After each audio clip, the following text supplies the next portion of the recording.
So one of the greatest characters ever put out by the Critical Role brand may not even be a character on the Critical Role channel. If you're unaware, Dispatch is a video game made by Ad Hoc Studios, but Critical Role actually jumped in and acted as sort of their guardian angels, helping them out with voice acting and, I assume, with funding, meaning that this was a collaboration with Critical Role, the biggest D&D channel of all time.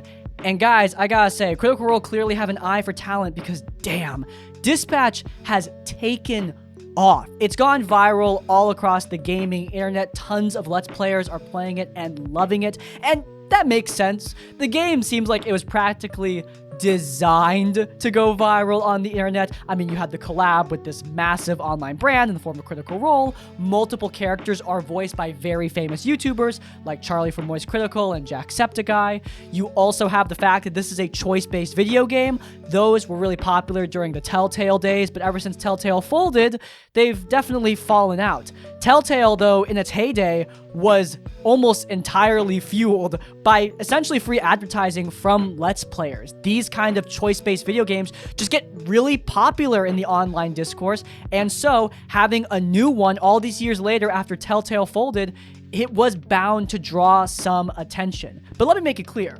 Dispatch deserves the success. This video game is incredible. The story is great, the characters are amazing, and most importantly of those characters, I think Robert, the main character, might be the greatest main character of 2025. Hell, he might be the greatest main character I've seen in a hot minute. So today, we're going to be talking about that. We're going to be talking about what makes Robert so great. Hopefully, you can take some inspiration, whether you're a writer or a player in a D&D game wanting to make a great character. So, without further ado, guys, let's get started. I'm a bitch. My name's Robert. Such a bitch whose name is Robert.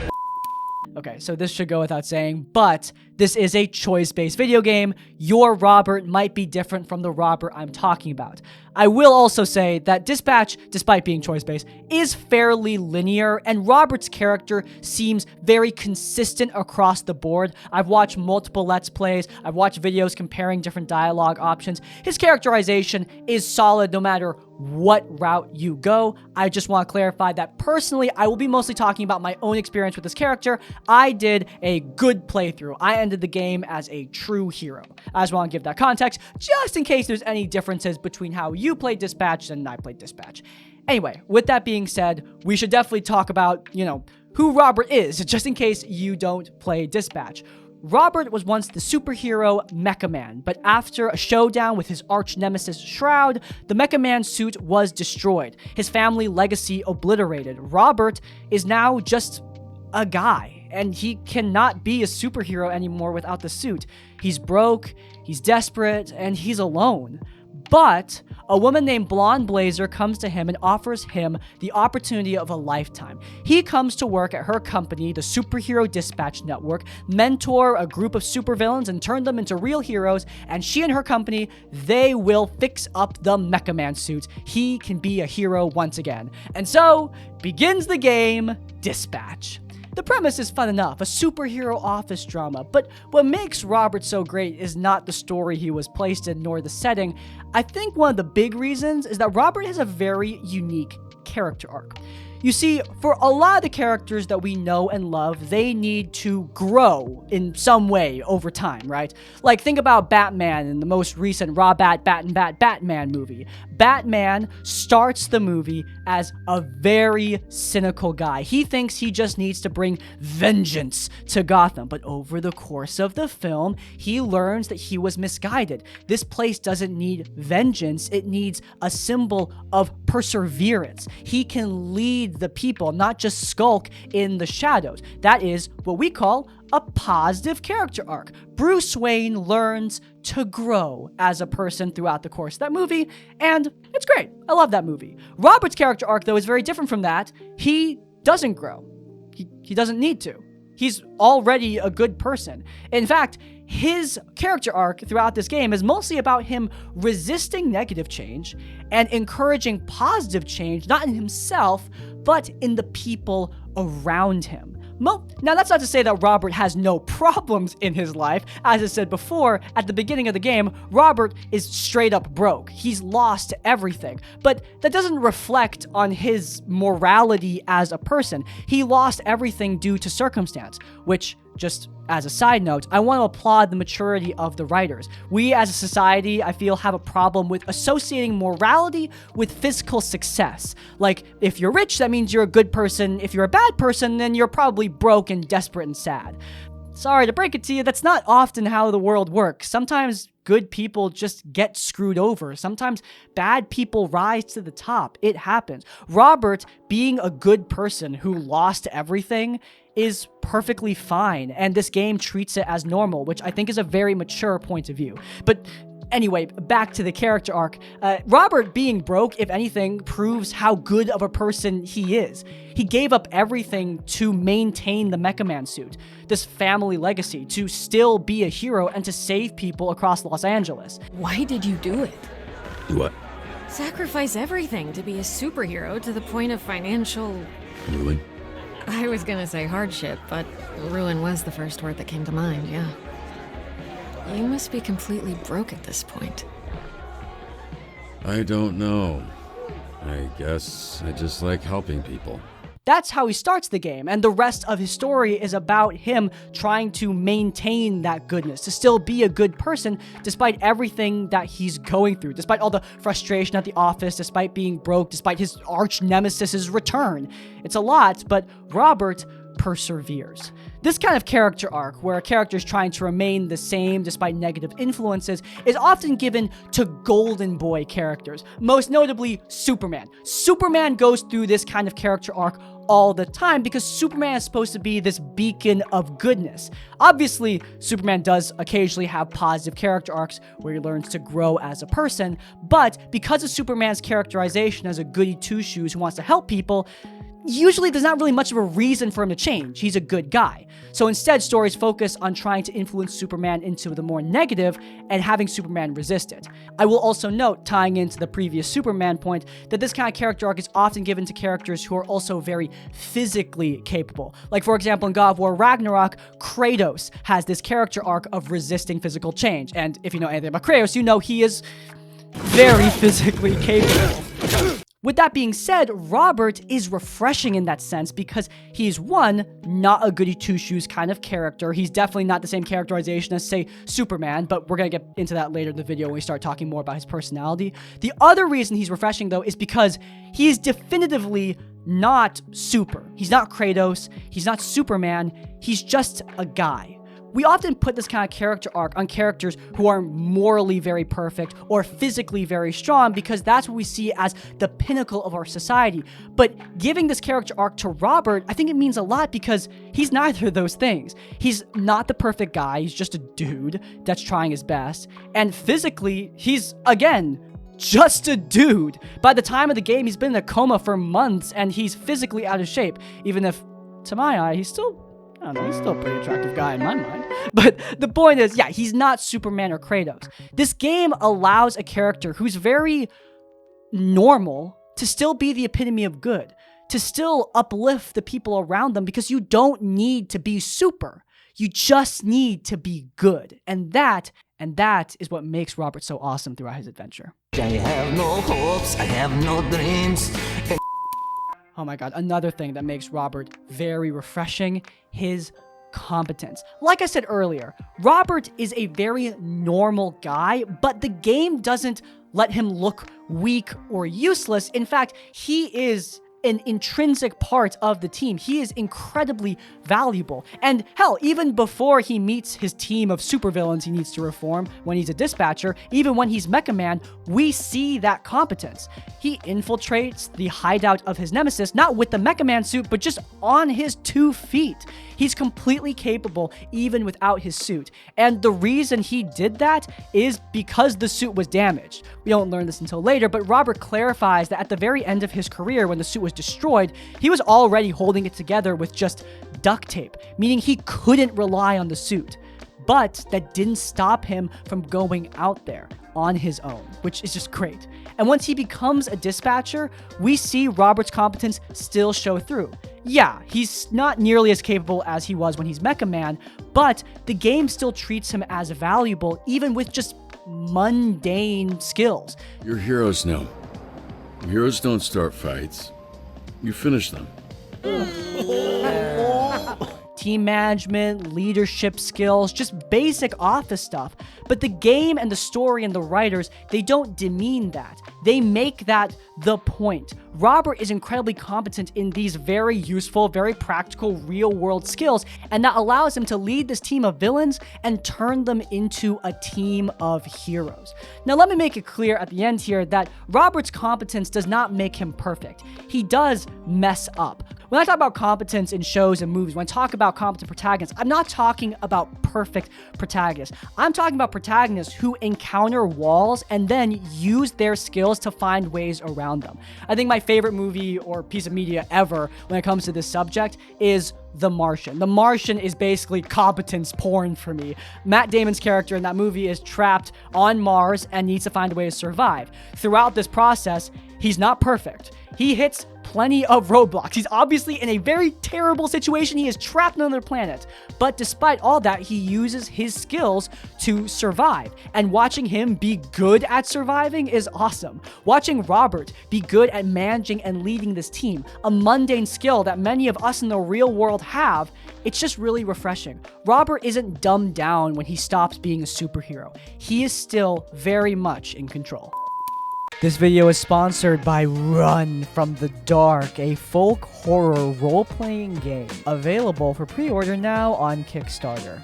In this RPG, the darkness itself is out to kill you. You are in a bleak world, desperately trying to reconnect the few pieces of civilization left, facing off against horrifying monsters, which there are plenty of. The book comes with 40 unique monsters, pre-made starter adventures, over 100 NPCs for your GM to use, and even some real-life survival tips, since I know most of you guys don't go outside and touch grass. Instead of going to Lovecraftian or supernatural horror, this game takes an approach that not many games do. Run from the Dark is based directly on Welsh folklore, incorporating these mythical elements into an uncaring and harsh world. If you want something new and fresh, this game will give it to you. If you guys are interested in Run from the Dark, then you can head down to the description down below or to the pinned comment where you will find the Kickstarter. Thank you so much to Run from the Dark for sponsoring today's episode. As always, supporting our sponsors does support us. Without further ado, back to class. I'm a bitch. I'm a tease. I'm a god.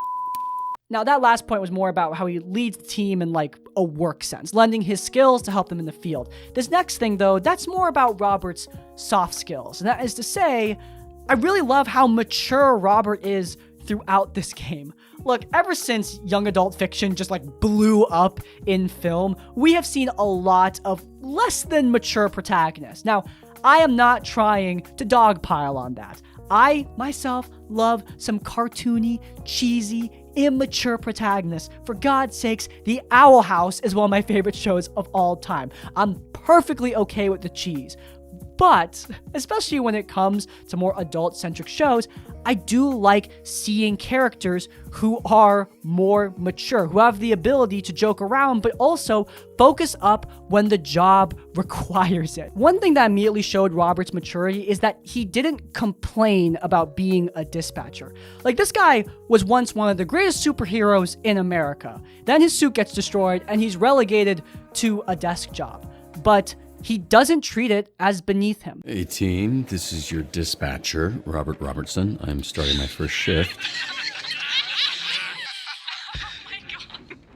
The moment he walks in, the moment he puts on the headset, he treats it seriously and he treats it professionally. And that was great. Because when I saw the trailer, I thought Robert would do a little bit of whinging about his station in life, but no, he accepts it as it is, and he moves forward to trying to figure out his way through this new path of his. And throughout the game, he takes his role as a mentor very, very seriously. Invisigal is one of the characters that you are going to be mentoring a lot. In fact, she is the main character you're going to be mentoring, an ex-villain who feels like she was born to be a villain just because of her powers. Robert, well, he does engage in some of her less than mature jokes at times, and even engages in some HR violation behavior. When she comes to him feeling down in her luck, he actually uplifts her. He gives her a speech that's on her level. He doesn't try to change who she is. He works with who she is to make her a better person. And that's great. There's no such thing as fate. It's bullshit. It's just something we cling to because we think we're the main character of life. We're not. We're a bunch of flesh blobs with depression on a floating rock. Is that supposed to be comforting? Yeah, because no one's paying attention if you want to switch things up. He doesn't just do that with the villains that he's trying to mentor, though. He also does that with some of the heroes. In fact, some of the people that mentored him. Like, for example, Chase. Chase is a superhero that used to babysit Robert, but he's been really down his luck too, since his powers caused him to age exponentially. In one of the best scenes in the game, Chase and Robert have a conversation, actually about Invisigal, that character from earlier. And Robert gives Chase some very sage advice, tells him exactly why he's a hero, and helps Chase to empathize with Invisigal. Now, that might seem kind of bland to you guys because, okay, Robert's just another serious character. We've got plenty of those. But Robert isn't just the straight man. He also can joke around. He jokes around with the Z team all the time, in fact. He's pretty damn witty, if anything. You ever jerk off in this thing? You low, Vizzy. All the time, actually. Bro. I like to bust after every big bust, you know, and I was pretty successful, so you can imagine. Sounds like loads of fun. He just focuses up when the job demands it. That duality, him being allowed to just be a normal guy who's serious and funny, that's what makes Robert refreshing because frankly, it's realistic, right? Most people are not just hard-ass serious or laughy, goofy characters, right? Most people are both. Robert is both. Hell, most of the characters in this game are both. It's what makes everyone so refreshing. These people are allowed to be dynamic, to have many facets to their personality, even the characters that have very little screen time. Robert is just the prime example of that. There's actually a great conversation at the end of episode 2 that basically spells this out. The bar is very low with this group. Well, it's not low for me. Look, I like to make a joke and keep things light as much as the next person. But when it comes to work, I'm not fucking around here. If you want the Phoenix program to survive, the bar needs to go up. That sort of persona, it was great to see. Am I like a superstar? I think this is my new job. The final point that makes Robert great and what makes Dispatch as a whole so great is how it treats imperfection, how it treats progression as characters. Dispatch's whole point, its whole thesis is spelled out during arguably one of the coolest scenes in the game, the final confrontation between Robert and Shroud. The thesis being that you're not always going to be able to make the perfect choice. You're not always going to know what you're doing. That's why Shroud is written the way he is throughout this game. Shroud is Robert's arch nemesis. I can make a whole video analyzing him, but TLDR, Shroud has an algorithm in his brain that tells him exactly what the perfect decision is, which is obviously antithetical to Robert. Robert doesn't have any algorithm. He doesn't have any superpowers. He's just a guy trying to make the right calls. And he doesn't always do it perfectly.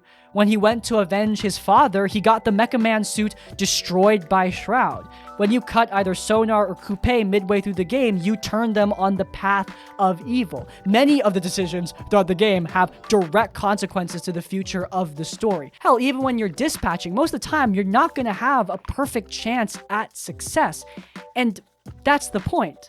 You're not always going to know what you're doing, but you have to try anyway. You see, most stories treat these sort of imperfections as something to be ironed out.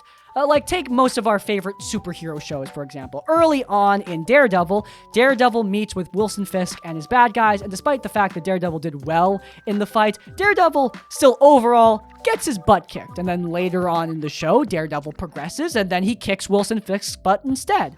He progresses. He irons out those flaws and becomes better. Now, to be frank, I love Daredevil, but in Dispatch, they treat these sort of imperfections very differently. Rather than Robert ironing out these problems, he embraces them as part of life. Part of living is screwing up. Part of living is not knowing what you're doing. And in the final confrontation with Shroud, Robert can directly spell this out. Shroud is holding Robert's dog hostage, which was very stressful, okay? That dog is so cute. Shroud wants a device called the Astral Pulse, a magic power source, and Robert has to make a choice. He can give Shroud this magic power source, he can give Shroud a faulty prototype, or he can give Shroud both. And when you choose to give Shroud both, Robert spells out what his character arc and what his entire game is all about. One of those is it. They look fucking identical, Robert. Look, you're right. I can't outsmart you. Because, you know what? I'm not a smart guy. So the only way to keep you from knowing what I'm doing is to not have any idea what I'm doing. Which is how I feel all the time. But I trust my gut and I take my best guess. Just like you used to do. Before you plugged all those fucking Christmas lights into your head. Before you were afraid to make your own decisions. Elliot. Throughout this entire game, Robert has been taking chances. He took a chance when he signed up for SDN. He took a chance on the Z team. He took a chance on Invisigal, on Chase, on Blonde Blazer, on everyone.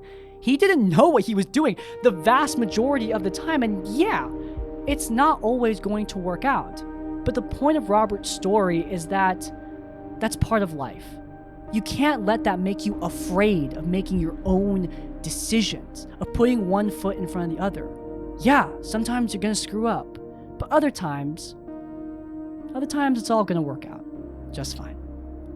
God, I love Dispatch. I love the message and the themes of this game. I love the characters. I would love to talk about it more. I understand this is a tabletop channel, but the Critical Role tie-in, I think I could make it work. If you guys want to see more Dispatch content, then please do leave a comment down below. We will still be analyzing Critical Role campaign 4. I'm just taking a little break for now to do this. But in any case, if you guys enjoyed, then you might enjoy this video on the main channel where we talked about Ned Fulmer's return to the internet. I want to talk about Dispatch on the main channel, but Ned Fulmer, he was just too stupid for me to not talk about, so that video is linked in the cards. But before you go, please do let me know if you were loyal to the tavern by leaving the comment, take a chance. Tell them I made it to the end of the video. Also, you should leave a like on this one and subscribe to Crispy's Academy so you don't miss any of our content that comes out. And finally, if you want to support us directly, you can head over to our Patreon or buy our merch. Remember, stuff like that's what make these videos possible. In essence, like, comment, subscribe, support. We will see you all next time. Farewell.